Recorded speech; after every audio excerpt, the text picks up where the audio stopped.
Dear students, class 12th history में book third हमारे पास है मॉडर्न इंडियन हिस्ट्री, और जिसमें हमारे चैप्टर का नाम है फ्रेमिंग द कॉन्स्टिट्यूशन यानी संविधान निर्माण। और उसका इंपॉर्टेंट टॉपिक आज हम डिस्कस कर रहे हैं जो आपके पेपर में 3 मार्क्स में पूछा जा सकता है, जिसका नाम है मुख्य आवाज़ें यानी संविधान सभा की मुख्य आवाज़ें। What were the dominant voices of the Indian constitutional assembly. तो आइए शुरू करते हैं इस वीडियो को। बेटा आप जरूर पढ़ना है, एग्जाम के लिए इंपॉर्टेंट क्वेश्चन बन सकता है।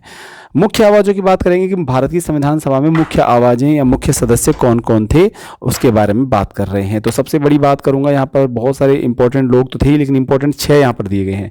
संविधान सभा के कुल सदस्यों की संख्या लगभग बच्चों 300 थी, जिसमें मुख्य सदस्य यहाँ पर 6 दिए गए हैं। मेन डोमिनेंट वॉइसेस जो कॉन्स्टिट्यूएंट असेंबली ऑफ इंडिया में जो थी वो थी पंडित जवाहरलाल नेहरू, सरदार वल्लभ भाई पटेल, डॉक्टर राजेंद्र प्रसाद, डॉक्टर भीमराव अम्बेडकर और के.एम. मुंशी जो गुजरात के थे, और अल्लादी कृष्ण स्वामी अय्यर जो कि ये दक्षिण भारत के मद्रास के रहने वाले थे। ये 6 मुख्य सदस्य हैं। दोबारा नाम बता रहा हूँ, पंडित जवाहरलाल नेहरू, सरदार वल्लभ भाई पटेल, डॉक्टर राजेंद्र प्रसाद, डॉक्टर भीमराव अम्बेडकर, के.एम. मुंशी और अल्लादी कृष्ण स्वामी अय्यर। इसके अलावा 2 मुख्य जो हैं प्रमुख ऐसे अधिकारियों के नाम भी मैं आपको बताऊंगा जो संविधान सभा में मुख्य रूप से जिनकी प्रमुख भूमिका रही, और वो बहुत इंपॉर्टेंट प्रश्न MCQ के लिए आपके लिए बन सकता है। आइए बच्चों चैप्टर को शुरू करते हैं। सबसे पहले बात करेंगे कि संविधान सभा की मुख्य आवाज़ें। बच्चों संविधान सभा की मुख्य आवाज़ों में प्रमुख आवाज़ मतलब प्रमुख सदस्यों में जो प्रमुख व्यक्ति जिनके रोल रहे संविधान के निर्माण में, उनमें 6 प्रमुख व्यक्ति थे, 6 प्रमुख सदस्य थे, जिनमें पंडित जवाहरलाल नेहरू, पटेल, प्रसाद, अंबेडकर, के.एम. मुंशी और अल्लादी कृष्ण स्वामी अय्यर थे।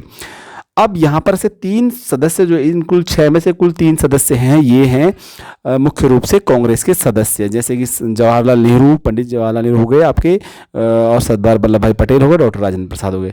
अब बात करते हैं पंडित जवाहरलाल नेहरू के संविधान निर्माण में योगदान की। पंडित जवाहरलाल नेहरू कांग्रेस के सदस्य थे, और उस समय वो बाद में आज़ादी के बाद भारत के पहले प्रधानमंत्री भी बनते हैं।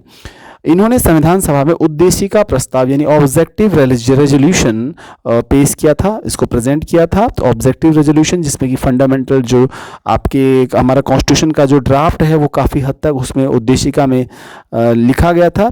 तिरंगे का प्रस्ताव कि भारत का जो झंडा होगा, the flag of the India will be the try colour, तिरंगा होगा, ये प्रस्ताव भी पंडित जवाहरलाल नेहरू के द्वारा दिया गया था। और तिरंगे का वर्णन भी इनके द्वारा ही किया गया था संविधान सभा के दौरान।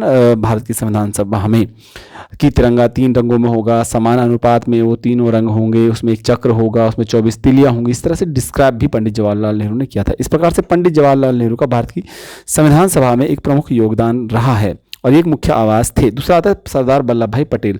सरदार वल्लभ भाई पटेल एक प्रमुख व्यक्ति थे संविधान सभा के, और कांग्रेस के सदस्य थे, भारत के पहले उप प्रधानमंत्री भी रहे। इन्होंने संविधान सभा में पर्दे के पीछे रहकर बहुत सारे कार्य किए, यानी कि कहीं ना कहीं संविधान सभा में कार्य तो कर ही रहे थे, लेकिन भारत के संविधान के निर्माण के दौरान जो चुनौतियाँ आ रही थी, जैसे विभिन्न प्रकार के राजे रजवाड़े, जो राजकुमार की रियासतें थी, जो राजा लोग भारत में थे, जो भारत देश में मिलना नहीं चाह रहे थे, उनके साथ भी इनकी बातचीत लगातार जारी थी।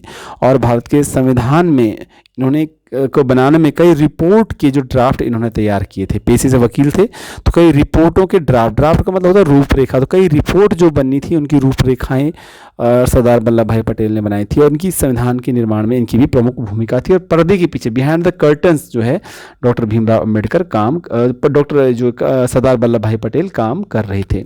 बात करते हैं डॉक्टर राजेंद्र प्रसाद जी की। डॉक्टर राजेंद्र प्रसाद संविधान सभा के स्थायी अध्यक्ष थे। संविधान सभा के स्थायी अध्यक्ष थे डॉक्टर राजेंद्र प्रसाद, बिहार के रहने वाले थे और सबसे बुजुर्ग सदस्यों में से एक थे। इनका कार्य क्या था? इनका कार्य था संविधान सभा में सभा का संचालन करना। जो भी समिति की बैठकें हो रही थी, संविधान सभा की जो बैठकें होती थी, उसकी अध्यक्षता डॉक्टर राजेंद्र प्रसाद करते थे।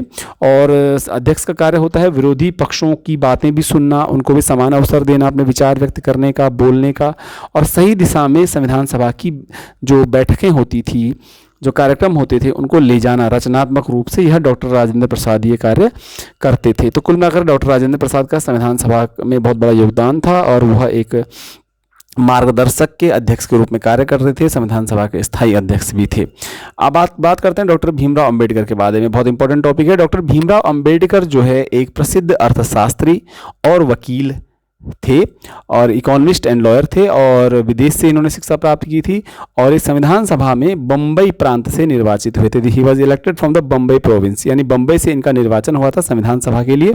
भारत के प्रथम कानून मंत्री भी बनते हैं और महात्मा गांधी के द्वारा यह कहा गया था कि भीमराव अम्बेडकर को संविधान सभा में लिया जाना चाहिए और भारत का कानून मंत्री भी बनाया जाना चाहिए। तो जबकि कांग्रेस के विरोधी थे डॉक्टर भीमराव अम्बेडकर, लेकिन फिर भी कांग्रेस ने उनको संविधान सभा में लिया और कानून मंत्री भी भारत का पहला जो है डॉक्टर भीमराव अम्बेडकर को बनाया गया।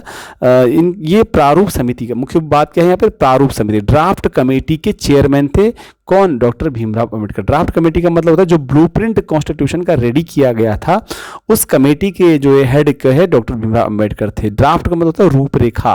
तो प्रारूप समिति के अध्यक्ष कौन थे, डॉक्टर भीमराव अम्बेडकर। ये आप ध्यान रख लीजिएगा, प्रश्न पेपर में आ सकता है कि प्रारूप समिति का अध्यक्ष कौन था, तो डॉक्टर भीमराव अम्बेडकर थे। महात्मा गांधी की सलाह पर इनको कानून मंत्री बनाया गया था और बम्बई प्रांत से निर्वाचित हुए थे। अब अन्य 2 सदस्यों की बात याद कर लेते हैं जिनको हमको ध्यान देना है। इनमें से के.एम. मुंशी एक वकील थे जो गुजरात के थे, जो संविधान सभा के महत्वपूर्ण सदस्य थे। और एक व्यक्ति हैं अल्लादी कृष्ण स्वामी अय्यर जो कि संविधान सभा के एक सदस्य थे और ये मद्रास से आए हुए थे, मद्रास के थे ये, मद्रास यानी कि तमिलनाडु के, और इनका भी संविधान सभा के ड्राफ्ट को बनाने में महत्वपूर्ण योगदान था। लेकिन अब जो मैं 2 नाम जो बच्चों लेने वाला हूँ वो एग्जामिनेशन के लिए बहुत ज़्यादा इंपॉर्टेंट है। क्यों? क्योंकि 2 नाम आपको याद करने हैं, रटने ही पड़ेंगे, पेपर में इनसे MCQ प्रश्न आ सकता है। जैसे एक BN राव और एक SN मुखर्जी। तो प्रश्न बनेगा कि कौन से ऐसे प्रमुख व्यक्ति थे, ऐसे अधिकारी थे जिनका संविधान निर्माण में बहुत महत्वपूर्ण योगदान। जो अधिकारी थे मैं आपको बता रहा हूँ, the officials who contributed in framing the constitution of India. तो 2 ऑफिशियल्स दिए गए हैं यहाँ पर, BN राव और SN मुखर्जी। तो सबसे बड़ी बात बताऊँ, BN राव कौन थे, बेनेगल राव इनका इस तरह से नाम आता है। BN राव संविधान सभा के संवैधानिक सलाहकार थे। He was the constitutional adviser of the constituent assembly. तो BN राव एक ICS अधिकारी थे और अन्य देशों के संविधानों का इन्होंने अध्ययन किया था और इनको भारत के संविधान सभा का इनको संवैधानिक सलाहकार बनाया गया था BN राव को। तो आप ध्यान रख लीजिएगा, पेपर में MCQ आपके पास आ सकता है कि who was from the following was the constitutional adviser of the constituent assembly of India.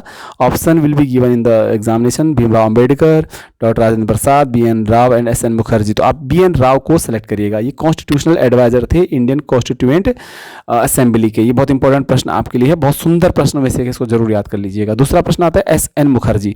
SN Mukherjee एक अधिकारी थे और जिनको माना जा सकता है कि ये चीफ ड्राफ्ट्समैन या मुख्य योजनाकार, संविधान सभा के मुख्य योजनाकार थे। ये संविधान सभा के जो मुख्य योजनाकार या ड्राफ्टमैन थे और इन्होंने क्या किया था कि इन्होंने भी जो है SN मुखर्जी ने बहुत सारे जो कॉम्प्लिकेटेड प्रपोजल्स, जटिल प्रस्ताव थे, उनको साधारण कानूनी भाषा में प्रस्तुत किया था। आपको पता है कई बार ऐसे ऐसे प्रस्ताव कानूनी भाषा में लिखे होते हैं जो समझ में नहीं आते हैं, तो उनको सरल भाषा में प्रस्तुत करने का काम SN मुखर्जी ने किया।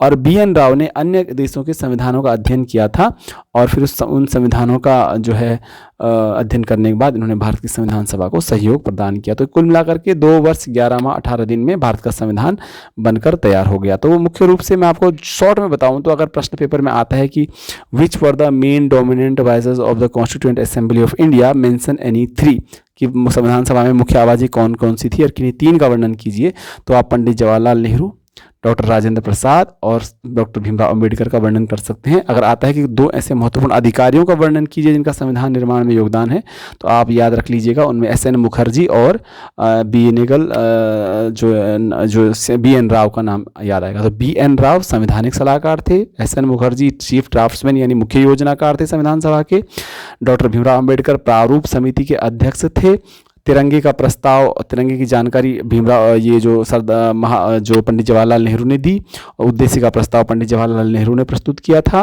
और बात करते हैं कि ये अम्बेडकर की, तो अम्बेडकर प्रारूप समिति यानी कि ड्राफ्ट कमेटी के चेयरमैन थे। ये वीडियो आपको कैसा लगता है मुझे ज़रूर कमेंट करके बताएं। मैं ऐसे वीडियो और बनाता रहूँगा। जिस भी टॉपिक पे आपको वीडियो चाहिए हो उसका मुझे जानकारी दीजिए, मैं कोशिश करूँगा उसमें एक ठीक वीडियो बना सकूँ। आपको मेरे इस वीडियो को देखने के लिए बहुत बहुत धन्यवाद। Thank you. प्लीज़ मेरा चैनल भी सब्सक्राइब कर